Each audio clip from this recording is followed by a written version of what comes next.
Mira, Nelson, el texto, primeramente tenemos de hacer una pregunta para nuestro televidente, para ayudar a nuestro televidente a pensar acerca de la conclusión de algunos hermanos que piensan que la anulación del acta de los decretos es lo mismo que la anulación de la ley. Si la ley fue anulada, entonces eso indica que no existe más pecado. ¿Por qué? Romanos, en el capítulo 5, versículo 13, dice: pues antes de la ley había pecado en el mundo, pero donde no hay ley, no se inculpa de pecado. Si no hay ley para decir lo que es y lo que no es pecado, entonces si Jesús abolió la ley, entonces no hay pecado hoy más. Pero hay pecado. Si hay pecado, eso indica que hay una ley que demuestra lo que es y que no es pecado. Y encontramos el resumen de la ley de Dios en los 10 mandamientos en Éxodo capítulo 20. Entonces la propia existencia del pecado presupone la existencia de una ley. Porque no es posible existir el pecado si no hay una ley para decir que una práctica es pecaminosa. ¿Sí? Es el primer punto. Segundo punto, tenemos de entender el significado del término acta de los decretos en Colosenses 2:14. Mira, no puede ser una referencia a la ley como principio de vida, porque el resultado de la anulación de tal acta de los decretos, en el versículo 15, es lo siguiente: y despojando a los principados y a las potestades, los exhibió públicamente, triunfando sobre ellos en la cruz.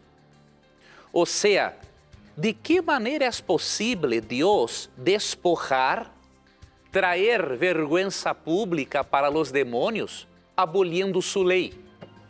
En la verdad, si Dios abolió su ley, entonces Dios no exhibió públicamente a los demonios. En la verdad, Dios exaltó a los demonios. ¿Percibas? Las personas sacan conclusiones imposibles del texto.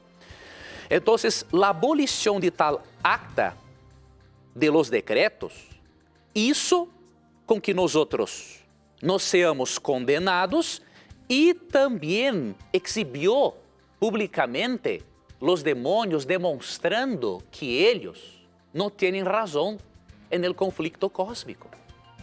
Entonces, el acta de los decretos tenemos de entender correctamente. El término solamente es utilizado en Colosenses 2:14, el término acta de los decretos. No hay el mismo término en la Biblia. De manera que es difícil, obviamente, en la Biblia percibirmos el significado. Pero los eruditos descubrieron el significado en la literatura antigua de los días de los griegos. Y en la literatura antigua, el término acta de los decretos es el término griego quirógrafo. Y quirógrafo es referencia no a una ley moral en sí misma, pero es referencia a una nota promisória. ¿Hay tal término, Nelson? Un pagaré. Un pagaré. Pagaré. Es una referencia a un pagaré. O sea, cuando la persona tenía una deuda, la persona assinaba el pagaré y cuando la persona tenía el dinero, llevaba hasta su devedor y él devolvía el pagaré, quitando la deuda. De acuerdo con la Biblia, lo que Jesús anuló en la cruz fue el pagaré, o sea, nuestro débito para con la ley de Dios. De acuerdo com Romanos 6:23, o salário del pecado é la muerte. Entonces Jesús anuló en la cruz la condenación de la ley. El pagaré es la condenación de la ley, es la muerte eterna del pecador. Y como Jesús en la cruz unió amor y justicia, o sea, perdonó al pecador, pero recibió la condenación de la ley sin abolir la ley, fue posible despojar a los principados y las potestades y traer vergüenza para Satanás, porque en la cruz Jesús unió amor, justicia y misericordia. Entonces, no es correcto interpretar Acta de los Decretos como la ley moral en sí misma, pero como la condenación de la ley, el resultado de la condenación, que es la muerte eterna. Y por eso Pablo no hace referencia a la ley como estilo de vida, pero al aspecto condenatorio de la ley, que la ley como estilo de vida continúa en el pensamiento de Pablo, mismo que la ley no sea un medio de salvación, pero hace parte de un estilo de vida transformado.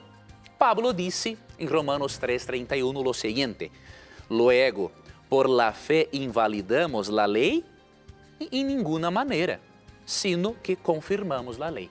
Pablo confirma la ley de Moisés, demostrando que la ley de Moisés tiene el propósito de llevarnos hasta Jesús y que Jesús no tiene el propósito de abolir la ley de Moisés ni los 10 mandamientos.